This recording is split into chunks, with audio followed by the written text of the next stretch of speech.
I woke up to the sound of engines, deep and heavy, the kind that doesn't belong anywhere near a quiet morning. Not one, not two, but a whole line of machines rumbling across my land like they owned it, like they'd been invited. The ground itself seemed to shake beneath my feet as I stepped outside, heart already racing before my eyes could even process what I was seeing. By the time I reached the edge of my yard, it was already too late. Half my trees were gone, not damaged, not trimmed, but erased, ripped out of the earth like they meant nothing. Workers in neon vests moved with cold efficiency, signaling to each other, guiding bulldozers that carved straight, deliberate paths through soil I had spent years caring for, soil that held memories, work, and time no one could replace. And standing there, right in the middle of it all, like she was overseeing a perfectly routine task, was Melissa Carter, the HOA president. Clipboard tucked against her chest, pen in hand, posture relaxed, a calm, almost polite smile resting on her face like nothing about this was wrong. Like this destruction had been approved by some invisible authority I was never part of. I shouted before I even reached her, my voice raw, demanding answers, demanding everything to stop. But she didn't flinch. Didn't raise her voice, didn't even look bothered. She just turned slightly toward me and said, in that same composed tone, "It's part of a community-approved infrastructure project." Like that explained anything. Like that gave her the right to tear through my land as if it didn't belong to me. I told them to shut it down. Right now. Every machine. Every worker. I stepped forward, placing myself directly in front of one of the bulldozers, forcing it to slow, to hesitate. For a moment, I thought that would be enough. But then I felt a hand clamp down hard around my arm, pulling me back before I could take another step. Not gently. Not like a warning. Like a command. And that was the moment everything shifted. Because this wasn't just construction. This wasn't some misunderstanding or paperwork mistake. This was planned, controlled, and far bigger than anything they were willing to admit. And standing there, watching my land disappear piece by piece, I realized I had no idea how far this was about to go, or what they were willing to do to finish it. If you want to hear more true stories like this, make sure you hit that subscribe button to Fenceline File Stories. And tell me in the comments, where are you watching from? Before all of this, my life was quiet in the kind of way you don't notice until it's gone. My property sat right at the edge where the suburb ended and open land began, a stretch of ground I'd lived on for over 20 years, long before anyone ever mentioned an HOA creeping this far out. Back then, it was just a small cluster of homes scattered along a dirt road, people who kept to themselves but still gave a nod or a wave when you passed by. There were no committees, no approvals, no one telling you what color your fence had to be or how tall your grass could grow. My trees weren't just something nice to look at. They were part of my life. I planted some of them myself, watched them grow year after year, gave me shade, privacy, and in some seasons, part of my income. That land wasn't just property to me. It was time, effort, and memory rooted into the soil. Things started changing when the development pushed closer. New houses went up faster than I could keep track of. Identical designs, neat lawns, everything organized in a way that felt almost too controlled. That's when the HOA came with it, like it always does. Quiet at first, almost invisible. For a while, it didn't touch me. I was just outside their official boundary, or at least that's what every document I had always said. So I watched from a distance as it slowly took hold of the neighborhood around me. Melissa Carter became president about 2 years ago.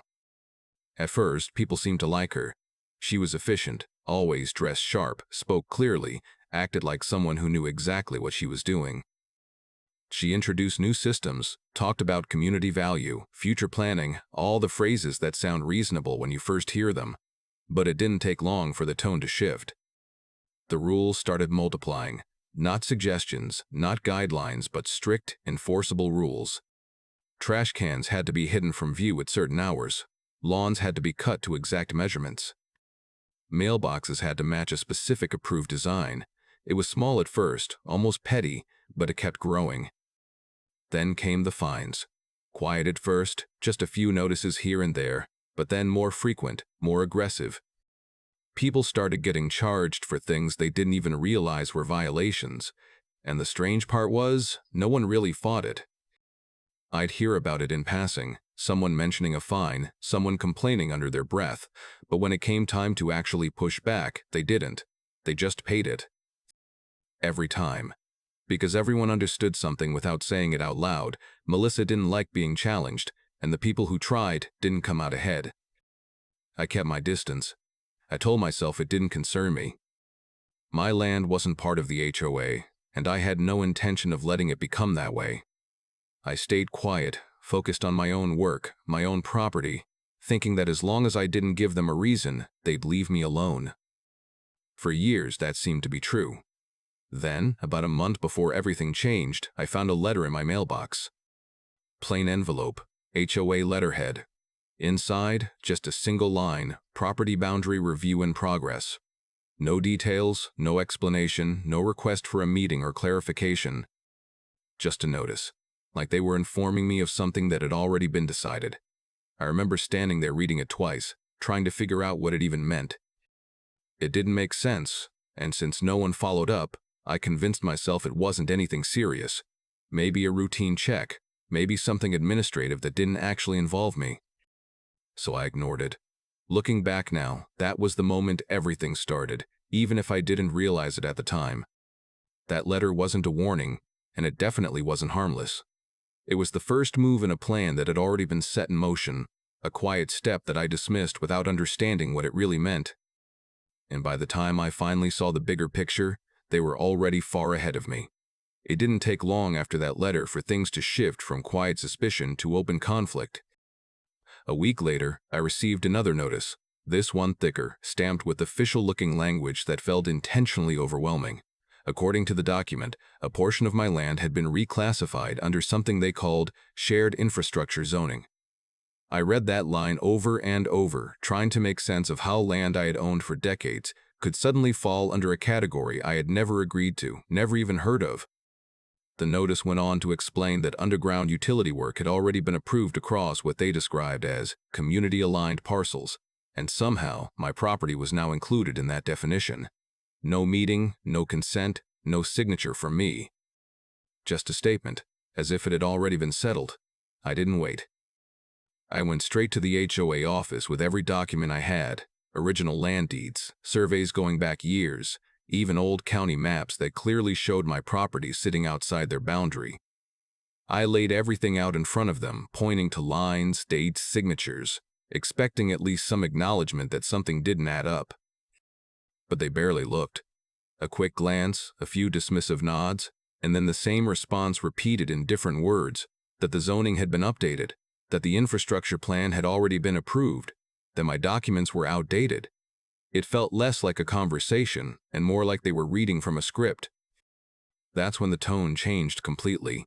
Within days, the letters started coming more frequently, each one more aggressive than the last. Formal violation notices accusing me of obstruction of approved development activity.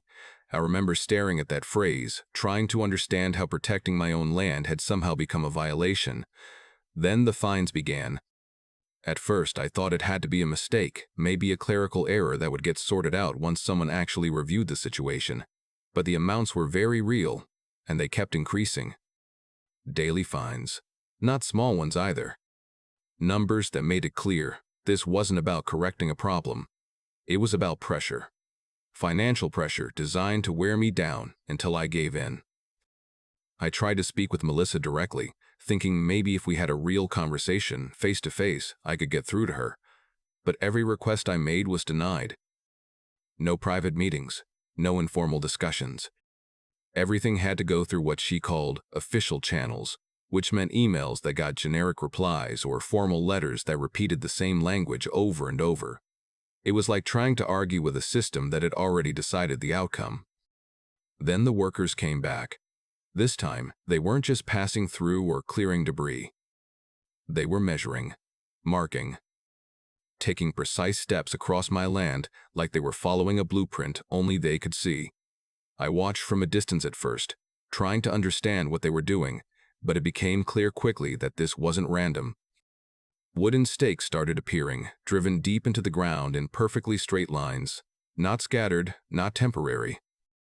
Deliberate, calculated. I walked out there later, standing between those lines, and the pattern hit me all at once. They weren't marking utilities. They were marking roads. That was the moment everything shifted inside me. The confusion, the frustration, even the anger, all of it gave way to something heavier, something colder. Realization. This wasn't a maintenance project or some minor upgrade they pushed through without explaining properly. This was something permanent. Something that was going to change my land completely, whether I agreed to it or not. I went straight back to confront Melissa again, this time not asking for answers but demanding them. She was standing near the edge of my property, watching the workers like she had been from the start. That same calm expression on her face. When I told her what I'd figured out, that this wasn't infrastructure, that this was something bigger, she didn't deny it. She didn't even try to explain it away. She just looked at me, smiled slightly, and said, "You should have cooperated earlier." And in that moment, I understood something even worse. This wasn't just about taking my land. They had already decided it was theirs. After that conversation, everything escalated faster than I thought possible. Like whatever line I had crossed by pushing back only made them more determined to move forward without hesitation. More trees came down over the next few days, not in scattered patches but in wide, deliberate sections, each one clearing space like they were preparing for something much bigger than they were willing to admit. I stopped recognizing parts of my own land. Areas that used to be shaded, quiet, and familiar were now open, raw, and exposed, the ground torn apart and flattened like it had never meant anything. And the strange part wasn't just what they were doing, it was how everyone else reacted to it. Neighbors who used to wave at me suddenly looked the other way when I drove past. Some of them pretended not to see me at all, turning their heads just enough to avoid eye contact. Others would pause, watch from a distance, then whisper to each other like I wasn't supposed to hear. The whole atmosphere changed. It wasn't just tension, it was silence, the kind that feels forced, like people know something but have decided it's safer not to say it out loud. And then the rumors started reaching me, not directly, never directly, but in fragments. There's a big project coming. They're expanding the community. Property values are going to skyrocket. It was always said like it was a good thing, like whatever was happening to my land was just part of some bigger benefit everyone else had already accepted. I tried going through official channels again, this time outside the HOA. The county office didn't give me answers, just vague responses about pending reviews and ongoing projects. No one would confirm anything, but no one would deny it either. It felt like every door I knocked on was already half closed before I even spoke. When I contacted the police after another round of unauthorized work, they showed up, took a quick look, and told me it was a civil matter. Property disputes, zoning disagreements, things that didn't fall under their authority unless something clearly illegal was happening right in front of them. And somehow, whatever was happening on my land never quite crossed that line while they were there. That's when I started paying closer attention, not just during the day, but at night. One evening, long after the machines had gone quiet and the area should have been empty, I noticed movement out near the far edge of my property. At first, I thought I was imagining it, just shadows shifting in the dark, but then I saw the lights. Not bright floodlights, just small, focused beams moving quickly, deliberately. I grabbed my phone and headed out, keeping my distance as I got closer. And that's when I saw them. Workers. The same ones from earlier, but this time without any official presence, no marked vehicles, no supervisors, no paperwork. Just a small crew working fast, digging, measuring, placing something into the ground like they were trying to finish before anyone noticed. Unauthorized. Rushed. Quiet. Like they were on a deadline. I raised my phone to start recording, finally thinking I might have something solid, something I could show that would force someone to take this seriously. But the moment I stepped closer, the lights around my house flickered and went out completely. My exterior power, gone in an instant. The darkness hit so suddenly, it felt intentional, like someone had flipped a switch the second I tried to document what they were doing. The workers froze for a split second, then moved even faster, finishing what they were doing before packing up and disappearing into the night like they had never been there at all. I stood there in the dark, phone still in my hand, staring at the spot where they had been just seconds earlier, and that's when it finally became clear. This wasn't just about pushing me out or forcing compliance. This wasn't even about the fines anymore. They were hiding something, and they were rushing. Because whatever they were building, whatever they were preparing, they didn't want me to see it until it was too late to stop. That night, standing in the dark after they killed my power, something inside me shifted. Up until that point, I had been reacting, chasing them, trying to understand what they were doing as it happened. But it was clear now that I was always a step behind. They had a plan, a timeline. And whatever they were building, they were already deep into it. So I stopped trying to catch up in real time and started digging in a different way. The next morning, I pulled out every document I had ever kept related to my property. Old land surveys rolled up in tubes, faded county maps, purchase records, anything that showed the boundaries I had trusted for years. I spread them out across my table, comparing lines, measurements, looking for anything that might explain how they were justifying what they were doing. At first, nothing made sense. My property was exactly where it had always been, clearly outside the original HOA limits. There was no overlap, no shared access, nothing that could legally connect their authority to my land. So I went deeper. I drove down to the county records office and started going through archives, not just for my property but for the entire surrounding area. Permit filings, zoning updates, infrastructure requests, anything that had been submitted in the last few months. Most of it was routine, small projects, maintenance approvals, nothing that matched the scale of what I was seeing on my land. But I kept going, page after page, file after file, until I started noticing something strange. There were references to a project, but not under any name I recognized. It wasn't listed as an HOA improvement or a public utility upgrade. It was filed under a completely different name, something generic enough to avoid attention. That's where I found it. Buried deep in a stack of documents that looked like they were meant to blend in with everything else, there was a contract. Not a proposal, not a request, but a signed agreement. I remember pulling it out, my hands slowing as I read through the first few lines, already feeling that heavy certainty settling in before I even reached the details. It was between the HOA and a private development company, the kind of company that didn't deal in small upgrades or minor improvements, but in large-scale projects, land acquisition and expansion. And the date.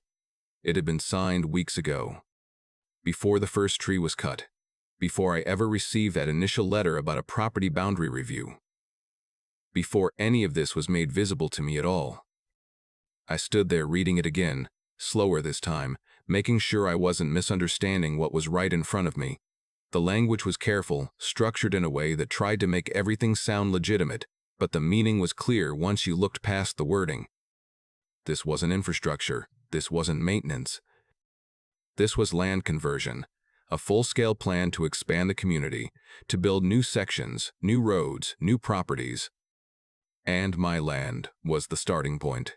Phase 1. They hadn't purchased it. There was no record of a sale, no transfer of ownership, nothing that gave them the legal right to use it. Instead, they had moved forward as if ownership didn't matter, as if reclassifying it on paper and pushing through internal approvals was enough to claim it. They had planned everything in advance, coordinated it, scheduled it, and then executed it fast enough that by the time I noticed, half the damage was already done. Without telling me, without asking me, without any legal right to do it. That was the moment everything finally clicked into place. The fines weren't random. The pressure wasn't accidental. The silence from the neighbors, the vague responses from the county, the late-night work, all of it was part of the same thing. They weren't just trying to build something. They were trying to do it quickly, quietly, and without resistance, hoping that by the time anyone pushed back, it would be too far along to stop. I folded the contract slowly, not out of hesitation, but out of control. For the first time since this started, I wasn't confused, and I wasn't guessing. I knew exactly what they were doing. And more importantly, I knew they had crossed a line they couldn't defend. That's when I stopped reacting and started planning. Once I understood what they were really doing, I stopped wasting time trying to argue with them and focused on building something they couldn't ignore. I started gathering everything, not just the obvious pieces, but anything that could show a pattern, Every letter they had sent me, every fine, every notice, every date. I took photos of the damage across my land, the cleared sections, the stake lines, the fresh trenches that had appeared overnight.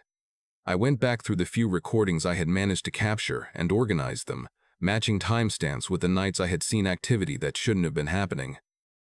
What had felt like scattered incidents before started to form a timeline, one that showed this wasn't random or rushed decision-making. It was coordinated. But I knew documents alone wouldn't be enough. I needed something that connected what I had found to people inside that HOA. So I started talking to neighbors, carefully, choosing the ones who looked like they had more to say than they were willing to admit in public. Most of them avoided me at first, sticking to the same silence that had taken over the neighborhood, but eventually one of them agreed to talk.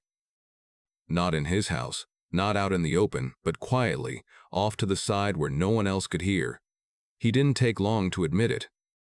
They had been told about the project weeks ago, but not the way it was actually happening. They were promised incentives, property value increases, priority access to the new development sections. And they were told not to interfere, not to ask questions, not to get involved with ongoing approvals. In other words, stay quiet and benefit later. Another neighbor gave me something even more important. A copy of HOA meeting minutes from a session that had never been publicly announced. No notices sent out, no general member access, just a closed meeting with selected board members. Inside those pages was the confirmation I needed. A vote had taken place approving what they described as land alignment and infrastructure expansion, but there was no mention of affected property owners, no acknowledgement of consent, no record of notifying anyone whose land was being used. It was hidden in vague language, but once I knew what to look for, it was obvious. They had approved everything internally and then moved forward as if that approval replaced actual legal ownership. I took everything I had and brought it to a real estate attorney, someone who had dealt with land disputes and development cases before. I remember sitting across from him as he went through the documents one by one, not reacting much at first, just reading, flipping pages, making notes. But the further he went, the slower he got, until he finally leaned back and looked at me in a way that told me I hadn't overreacted. What they were doing wasn't just questionable. It wasn't just a gray area. It was fraud. Clear misuse of land, and depending on how far it had gone, possibly criminal. Hearing that didn't shock me as much as I expected. It confirmed what I already knew deep down. But what mattered more was what came next. I asked him what my options were, expecting a list of slow legal steps, months of filings, drawn-out court processes. And yes, those options existed. But there was something else, something faster. Something that could stop everything before it went any further. Exposure. Public, undeniable exposure. We started putting together a plan, not to fight them quietly behind closed doors where they could delay and deflect, but to bring everything into the open where they wouldn't be able to control the narrative. The timing was already set for us. The HOA had scheduled their next official meeting, the one where they planned to present the new development to the community, like it was a finished decision everyone should celebrate. They thought they were walking into that room with full control, with support already secured, with no resistance left to deal with. So we decided that's where it would end. We organized everything, the contract, the hidden meeting records, the proof of unauthorized work, the timeline of violations and fines used to pressure me. Every piece was arranged in a way that told a clear story, one they wouldn't be able to interrupt or twist once it started. My attorney agreed to be there, not just as support, but as someone who could speak with authority when it mattered most. For the first time since this started, I wasn't reacting to their moves. I was waiting for the moment to make mine. They thought they were in control of everything. They had no idea what was about to happen. The day of the HOA meeting arrived with a kind of tension that sat heavy in my chest, but didn't shake me the way it would have before. By the time I pulled into the lot, the place was already filling up. Cars lined along the edges, people gathering in small groups outside like they were about to attend something important, something worth showing up for. Inside, the room was packed. Neighbors I hadn't spoken to in weeks, board members seated at the front behind a long table, even a few local representatives standing along the walls, watching, observing. It looked organized, controlled, exactly the kind of setting Melissa thrived in. She stood at the front of the room, composed as always, dressed sharp, posture straight, a projector screen glowing behind her with clean, polished slides ready to go. When the meeting started, she didn't hesitate. Her voice carried easily, confident, practiced, like she had rehearsed every word. She spoke about growth, about opportunity, about strengthening the community and increasing long-term value. Every phrase was carefully chosen, designed to sound positive, forward-thinking. Then she introduced the project, calling it a visionary expansion, the words landing exactly the way she intended, drawing nods from some of the people in the room who had already bought into whatever version of this plan they'd been told. I stayed where I was, seated near the back, quiet, watching everything unfold. I didn't interrupt, didn't react, didn't give her any reason to adjust her approach. I let her talk. Let her build it up. Let her commit to every detail in front of witnesses, in front of people who would remember exactly what she said. Slide after slide, she outlined timelines, benefits, projected outcomes, all of it presented like it was already inevitable, like it was already done. Then she reached the part that mattered. With the same calm tone, she moved into the status update, explaining that preliminary work had already been completed, that groundwork had been laid, that everything was moving forward on schedule. And then she said it, clear and confident, without hesitation. All affected land has been cleared and prepared. For a second, no one reacted. It was just another line in a presentation to them. But to me, it was everything. That was the moment I had been waiting for. I stood up slowly, not rushing, not drawing attention with sudden movement, just enough to shift the room's focus. Conversations faded. A few heads turned first, then more as people realized someone was about to speak. I could feel the weight of every eye settling on me, but my hands were steady as I held the documents, every page exactly where it needed to be. And I said it. That land is mine. The words didn't need to be loud. The silence that followed carried them further than anything else could have. It spread across the room in a way that made everything feel suspended for a moment, like no one quite knew how to respond. A few people shifted in their seats. Someone near the front leaned toward another person, whispering. The board members exchanged quick looks, subtle but noticeable. And then I looked at Melissa. She didn't flinch. Didn't look surprised. If anything, her expression softened into something almost familiar. That same controlled smile she had worn the first day I saw her standing on my land while the machines tore through it. She tilted her head slightly, like she had expected this, like she had already accounted for it in whatever version of the story she planned to tell next. To everyone else in that room, it might have looked like confidence. Like she was still in control. And the truth was, that's exactly what she believed. She thought this was just another objection she could manage, another voice she could dismiss the same way she had dismissed me before, behind closed doors and official language. But this time, it wasn't just me. This time, the entire room was watching, and she had no idea what was coming next. For a moment after I spoke, the room stayed suspended in that quiet, uncertain space, like everyone was waiting for someone else to decide what this meant. I didn't give them time to fill in the gaps. I stepped forward, moving out from the back and into the open where everyone could see me clearly, where there was no way to ignore what was coming next. I set the documents down on the table in front of the board, each one placed carefully, deliberately, not rushed, because this wasn't a reaction anymore. This was everything I had been building toward. I started with the foundation. My original land deeds, the same ones I had shown before, but this time not as something to be dismissed, but as the starting point of a larger picture. I walked them through the boundaries, the legal descriptions, the recorded ownership that hadn't changed in decades. Then I laid out the survey discrepancies, side-by-side comparisons showing how the lines they were using didn't match the official records, how the so-called updated zoning had no proper filing tied to it. I didn't raise my voice. I didn't argue. I just presented it, one piece at a time, letting the weight of it build on its own. Then I placed the contract on the table. The room shifted immediately. Even the people who didn't fully understand what they were looking at could feel that this was different. I explained what it was, who had signed it, when it had been executed. Weeks before any notice was sent to me, before any work had begun. I pointed out the signatures, the agreement between the HOA and the private development company, and the language that clearly outlined their intent to convert land for expansion. Not speculation, not assumption. Proof. Melissa tried to speak then, tried to cut in, to redirect the conversation back to something she could control, but I didn't stop.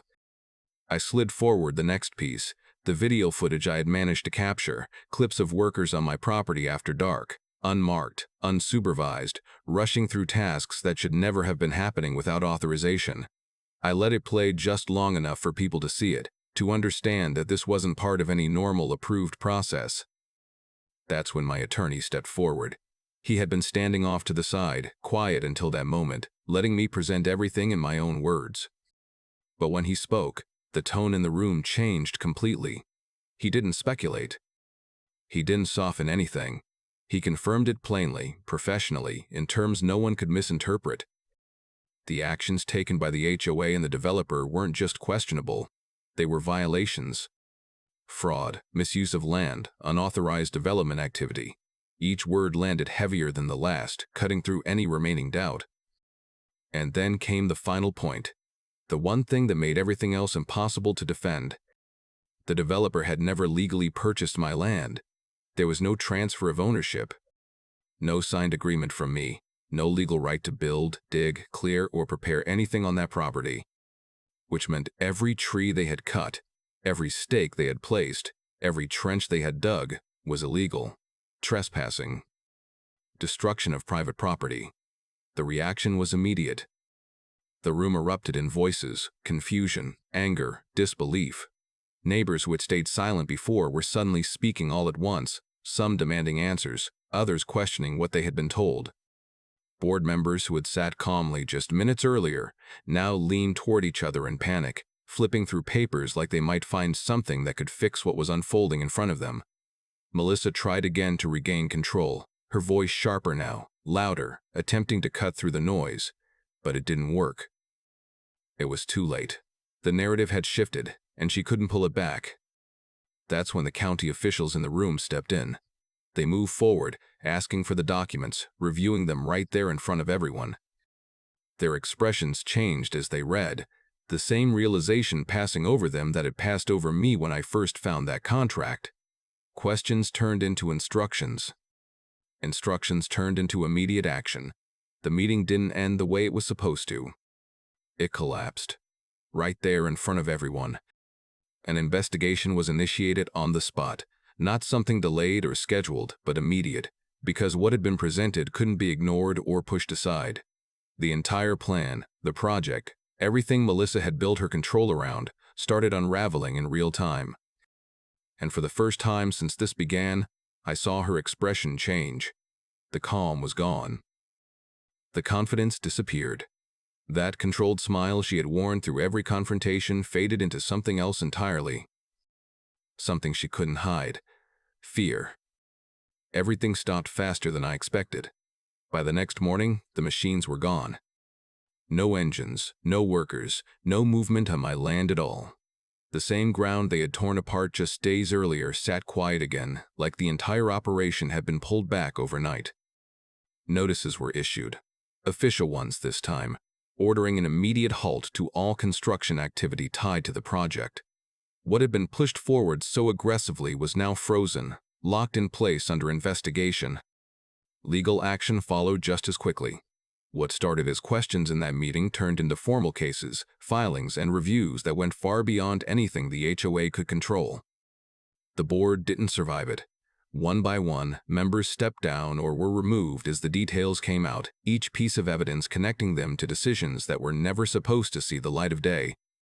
Melissa lasted a little longer than the others, but not by much. The same confidence she carried at the beginning didn't protect her once everything was exposed.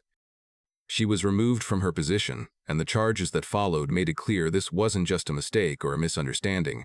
It was something far more serious, something that had crossed legal lines she couldn't step back from. The developer didn't fight it.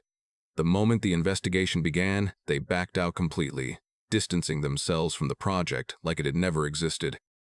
Plans disappeared, filings were withdrawn, and whatever expansion they had been preparing for collapsed along with everything else. What they had tried to push through quietly fell apart the second it was forced into the open. After that, the silence in the neighborhood changed. It wasn't the same quiet avoidance from before. People started coming to me, one at a time at first, then more openly. Some apologized directly, admitting they knew something was off, but didn't want to get involved. Others said they were told just enough to believe it was legitimate, that everything had been approved properly. A few were more honest, explaining that they had been pressured to stay quiet, promised benefits if they didn't interfere. None of it surprised me anymore, but hearing it out loud confirmed what I had already understood. This wasn't just about one person's decision. It was a system that relied on silence to keep moving forward. As for my land, the process of fixing it started soon after. Restoration was ordered, not just partial cleanup, but full accountability for the damage that had been done. It wouldn't bring everything back the way it was, not immediately, maybe not ever completely, but it was something. Compensation followed, covering what they had destroyed, the time, the loss, the impact they had tried to ignore. But more important than any of that was something they couldn't measure or assign a value to. Control. That was mine again. For the first time since this started, I walked across my property without seeing someone else's plan laid over it. The ground still showed the scars of what had happened, the lines where they had cut through it, the spaces where trees used to stand. It wasn't the same as before, and I knew it wouldn't be for a long time, but it was still mine, and that mattered more than anything else. Standing there, looking out over what was left and what would eventually grow back, I understood something clearly. They thought silence meant weakness. They thought if I didn't react the way they expected, if I didn't fight loudly from the start, it meant I wouldn't fight at all. But the moment they crossed that line, the moment they decided they could take what wasn't theirs without consequence, they made a mistake they couldn't undo. Because in trying to hide everything, they exposed everything. And the truth doesn't stay buried forever.